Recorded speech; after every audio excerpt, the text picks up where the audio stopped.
지킬 박사와 하이드, 우리에게 아주 익숙한 소설이지요. 그런데 이 책 내용이 그저 19세기의 흥미로운 괴담이 아니라 매일 성실하게 살아가느라 지친 바로 우리들의 심리 상태를 절묘하게 표현한 거울이라면 어떨까요? 정통 심리학의 거장 카를 융의 이론부터 우리가 잘 아는 애니메이션 인사이드 아웃의 5 캐릭터까지, 심지어 뇌과학이 말하는 도파민 보상 회로가 지킬 박사를 무너뜨린 주범이었다니, 이건 다 도대체 어떤 내용일까요?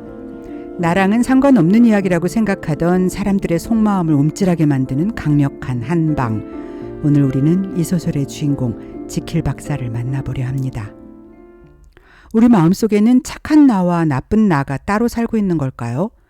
길을 가다 땅에 떨어진 돈을 보았을 때 주인을 찾아줘야지 하는 마음과 아무도 안 보는데 어때 하면서 나도 모르게 내면의 착한 나와 나쁜 나가 서로 나서며 싸웠던 경험 다들 있으실 겁니다. 오늘 영상 지킬 박사와 하이드는 그런 면에서 인간의 가장 깊은 내면을 들여다보기에 참 좋은 거울 같은 작품입니다. 낮에는 존경받는 지킬 박사로, 밤에는 욕망에 충실한 하이드로 살아가는 그의 모습은 어쩌면 매일 사회적 책임과 개인의 숨은 욕망 사이에서 위태롭게 줄타기를 하는 우리 평범한 이들의 초상일지도 모르니까요. 영국의 존경받는 의사이자 성품 좋은 신사 헨리 지킬 박사. 하지만 완벽해 보이는 그에게도 남들에게 차마 말하지 못할 은밀한 일탈의 욕망이 있었습니다. 도덕적 의무와 본능 사이에서 늘 괴로워하던 지킬은 오랜 연구 끝에 인간의 내면을 선과 악으로 분리할 수 있는 신비한 약을 발명해냅니다. 그 약을 마시자 지킬의 몸은 작고 왜소하며 추악한 외모를 가진 에드워드 하이드로 변신합니다. 지킬이 사회적 시선 때문에 꼭꼭 숨겨두었던 내면의 그림자가 육체를 얻어 세상 밖으로 걸어 나온 것이죠. 하이드가 된 지킬은 죄책감도 체면도 없이 오직 본능과 쾌락만을 좇으며 밤거리를 휘젓고 다닙니다. 짜릿한 일탈이 주는 끊을 수 없는 유혹에 중독된 지킬은 낮에는 선량한 지킬 박사로, 밤에는 악한 하이드로 살아가는 이중 생활을 즐깁니다. 하지만 시간이 흐를수록 균형이 무너지기 시작합니다. 약을 먹지 않았는데도 잠에서 깨어나 보니 하이드의 몸으로 변해 있거나 아예 약이 잘 듣지 않기도 합니다. 뇌의 신경회로가 하이드에게 길들여지며 통제권을 잃기 시작한 것이지요. 두려움을 느낀 지킬이 하이드를 가두고 다시 선하게 살려 노력해보지만 오랫동안 억압된 욕망은 더 무섭게 폭발하여 결국 잔인한 살인사건까지 저지르고 맙니다. 약의 성분마저 떨어져 영원히 하이드로 살아야 할 위기에 처하자 지킬 박사는 선과 악은 결코 분리될 수 없는 한 몸이었다는 비극적인 진실을 깨닫고 고백서를 남긴 채 스스로 생을 마감합니다. 지킬 박사는 악을 도려내려 했지만 결국 그것은 내면으로 더 깊이 파고들어 자기를 파괴하고 말았던 것입니다. 우리의 마음속에도 이런 심리적 폭탄이 있습니다. 처음에는 내가 원할 때만 영리하게 그것을 꺼내 적당히 즐기고 다시 아무렇지 않은 척 그럴듯한 나로 돌아갈 수 있다고 생각합니다. 그러나 한번 삐딱한 쾌감을 느낀 나의 일부분은 억누르고 외면할수록 내 안의 하이드로 걷잡을 수 없이 커져나가 굶주린 늑대처럼 통제할 수 없는 모습이 되어버리게 됩니다. 나는 매일같이 이성의 두 측면, 즉 도덕과 지성을 통해 하나의 진리에 서서히 그러나 확실하게 다가가고 있었다. 그것은 바로 인간이란 결코 단일한 존재가 아니라 본질적으로 두 개의 자아로 이루어져 있다는 진리였다. 소설의 후반부 사건의 모든 내막이 밝혀지는 헨리 지킬의 완전한 고백서가 등장합니다. 그동안 자신이 어떻게 하이드로 변했는지, 그리고 그렇게 탄생한 하이드가 어떤 악을 저질렀는지를 고백하지요. 지킬 박사는 자신이 이런 위험천만한 실험을 하게 된 동기와 이유에 대해 이렇게 이야기합니다. 만약 내 안의 선과 악, 이 두 본성을 각각 별개의 육체에 담아낼 수만 있다면 삶의 모든 참을 수 없는 고통은 사라질 텐데 하고 나는 생각했다. 선한 자아는 악한 자아의 수치심이나 가책 없이 떳떳하게 바른 길을 가고, 악한 자아는 얽매임 없이 자신의 욕망을 마음껏 즐길 수 있을 테니까. 사회적 지위와 체면을 지키느라 억눌려 있던 지킬 박사의 피로감과 은밀한 욕망은 이렇게 시작됩니다. 악한 자아로는 죄책감 없이 마음껏 본능에 따라 행동하고, 반대쪽 선한 자아는 내면의 은밀한 악행과는 전혀 상관없이 아무런 영향도 받지 않은 채 자신의 순수한 모습을 지켜나가는 거지요. 뭔가 내키는 대로 확 내지르고 싶은데 이것저것 신경 쓰느라 차마 그러지 못하고 꾹꾹 눌러 참아내야만 하는 순간 내 안의 자아가 아무에게도 들키지만 않는다면 내 안에 있는 이 미칠 듯한 악한 성질을 따로 떼어서 마음대로 하게 내버려 두고 싶다라고 생각할 때가 있으니까요. 그러던 중 어느 날 드디어 지킬 박사는 자신 안의 선과 악 두 개의 자아를 완벽히 두 명의 전혀 다른 인간으로 나누어줄 약을 발명합니다. 약을 마시자 내 몸은 더 젊어지고 가벼워졌으며 날아갈 듯 행복했다. 내면에서는 취한 듯한 무모함이 끌어올랐다. 나는 내가 전보다 훨씬 더 사악해졌다는 것을 알았다. 그러나 그 첫 순간 그 사실은 나를 끔찍하게 매혹시켰고 독한 와인처럼 나를 취하게 만들었다. 이것은 처음 약을 먹고 하이드로 변했을 때 지킬이 느꼈던 끔찍하지만 매혹적인 해방감입니다. 일상의 굴레를 벗어던졌을 때 느끼는 위험한 쾌락에 대해 은밀하면서도 매력적인 기분을 잘 표현하고 있습니다. 무모함, 사악함, 그러나 끔찍할 정도로 매혹적이고 나를 취하게 만드는 그런 감정. 그게 바로 우리 안에 눌러진 내면의 악이 자유를 얻었을 때 나타나는 모습 아닐까요? 그러나 이 감정은 의외의 복병을 만납니다. 가장 소름 돋는 반전의 순간이지요. 어느 순간부터 지킬은 자신의 의지대로 내면의 악인 하이드를 통제할 수 없음을 알게 됩니다. 분명 헨리 지킬의 몸으로 잠자리에 들었는데 아침에 깨어나 보니 내 손은 에드워드 하이드의 손으로 변해 있었다. 처음에 나는 하이드를 철저히 통제하고 있다고 믿었지만 어느새 나는 서서히 지킬로서의 나 자신을 잃어가고 있었고 점차 하이드의 본성과 하나가 되어가고 있었다. 처음에는 자신의 의지대로 약을 먹을 때에만 하이드로 변할 수 있었지만 어느 순간부터는 약을 먹지 않았는데도 자고 일어나 보니 하이드로 변해 있는 것을 발견합니다. 통제력을 상실하고 악에게 주도권을 빼앗겨버린 것이지요. 이런 상황에 극심한 두려움을 느낀 지킬이 몇 달간 하이드를 억누르고 바르게 살려고 노력하다가 결국 참지 못하고 다시 하이드를 불러냈을 때 또다시 엄청난 비극이 일어납니다. 아무 상관없는 선량한 사람인 댄버스 커루경을 처참하게 죽여버린 살인사건의 범인이 하이드였다는 것. 아니 지킬 박사 자신의 또 다른 자아였다는 것을 마지막 편지에서 고백하면서 그는 이렇게 말합니다.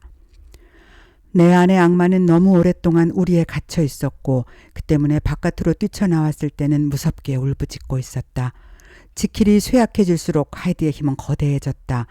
내 안의 선한 자아는 시들어갔지만 악한 자아는 그 어느 때보다 깨어 있었고 굶주려 있었다. 결국 지킬은 하이드의 악행이 자기 자신을 완전히 집어삼키고 있다는 것을 느끼면서 스스로 목숨을 끊습니다. 우리의 선함과 악함은 결국 한 몸이라는 유언을 남기면서 말이지요. 하이드가 교수대에서 처형될지 아니면 마지막 순간에 스스로 목숨을 끊을지 나는 알지 못한다. 다만 이것이 헨리 지킬의 진정한 죽음이라는 것만은 분명하다. 이제 펜을 내려놓고 이 고백서를 봉인하며 불행했던 헨리 지킬의 생을 여기서 마친다. 우리는 흔히 마음속에 착한 나와 나쁜 나가 따로 살고 있다고 믿고 싶어 합니다. 지킬 박사 역시 선과 악을 완전히 분리해낼 수 있다면 악은 악대로 죄책감 없이 즐기고 선은 선대로 고결하게 살 수 있을 것이라 기대했지요. 하지만 인문학과 심리학은 이것이 불가능한 환상이라고 말합니다.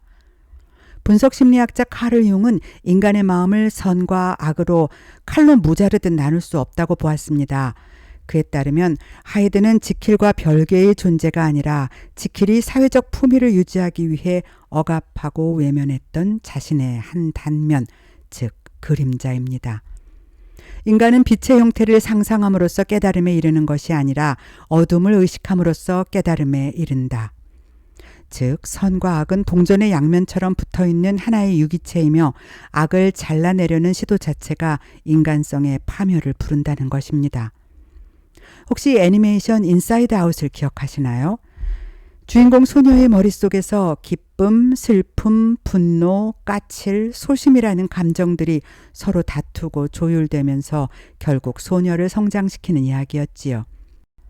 주인공이 어떤 상황에 처할 때마다 정말 적절한 감정 상태들이 정교하게 등장하는 것을 보고 신기하다고 생각했는데 심리학자 폴 에크먼이 그 모든 캐릭터의 감정들에 대한 자문을 했다고 하는 제작 후일담을 듣고 더 깊이 공감이 갔었습니다. 어떤 특정한 감정이나 성향만을 따로 떼어놓고는 그 사람을 온전히 설명할 수 없다는 심리학 이론이 표현된 것이지요. 달라이 라마 역시 인간의 마음속 선과 악은 별개의 방이 아니라 끊임없이 서로에게 영향을 미치는 하나의 흐름이라고 했습니다.